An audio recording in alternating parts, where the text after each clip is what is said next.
binomials. How do we factor out these binomials? One way is identifying whether we are factoring a difference of squares. Let's get at this problem.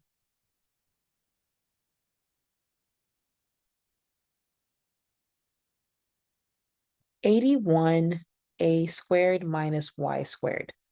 Why can't we say that each of these terms, each term in the binomial, 81 squared, and term y squared, why can we say that this represents the difference of squares?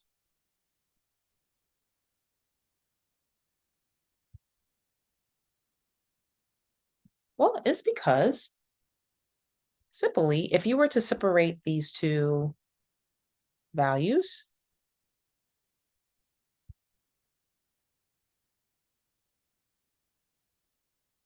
or two terms, can you evenly square root both of them? Yes, you can. So with that being said, we're going to establish a rule. If you find that a binomial is representing difference of squares, then you're going to apply this rule. The rule is a squared minus b squared equals a plus b times a minus b. So in this case, we are going to identify our a and our b in this problem. So let's do that now, please. We're going to draw another box and identify our a and b. Since we kind of already set it up, and you're probably wondering, where did we set it up? We set it up here. Let's find the answer to 81, the square root of 81 squared, and let's figure out what the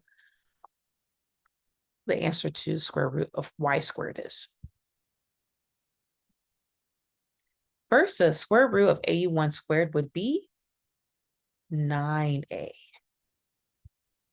What do you think the square root of b will be? Pause the video and see if you can find the answer. The answer is y squared. What would the square root of y squared be? Pause the video and see if you can find the answer. The answer is y. Now we're just going to plug into our equation now that we have identified each part. So let's plug it into the equation.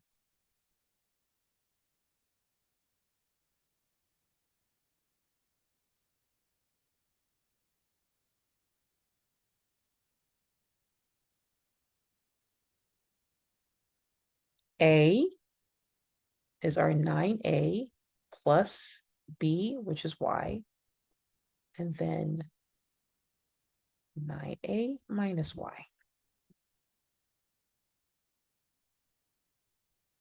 So let's go ahead and write notes on the addition and difference of cubes.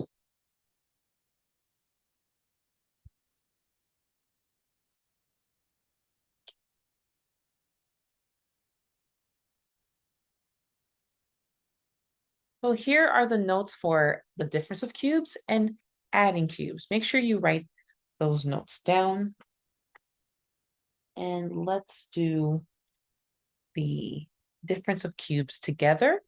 We're going to analyze this problem, like it was said before a little bit earlier. We're going to analyze a cubed minus 216 times z cubed. So we're going to write out the problem.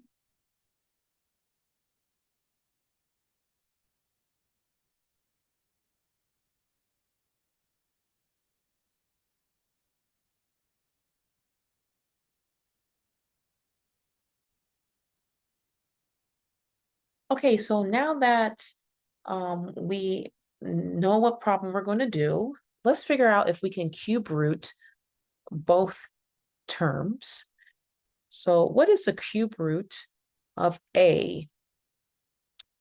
First, we're going to establish what A and B is. And this is easy. The cube root of A should be A.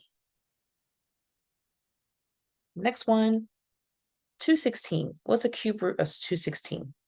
The cube root of 216 is actually 6 times 6 times 6. You can cube 6 cubed, so the cube root will be 6, and then it'll be z by itself.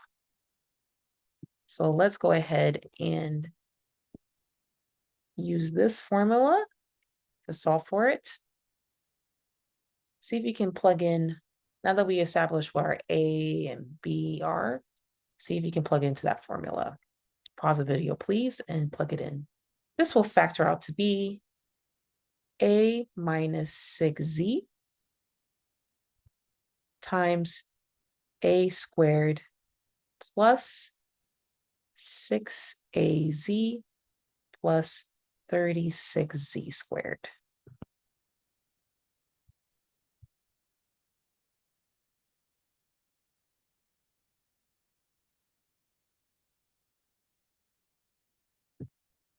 And that's the answer.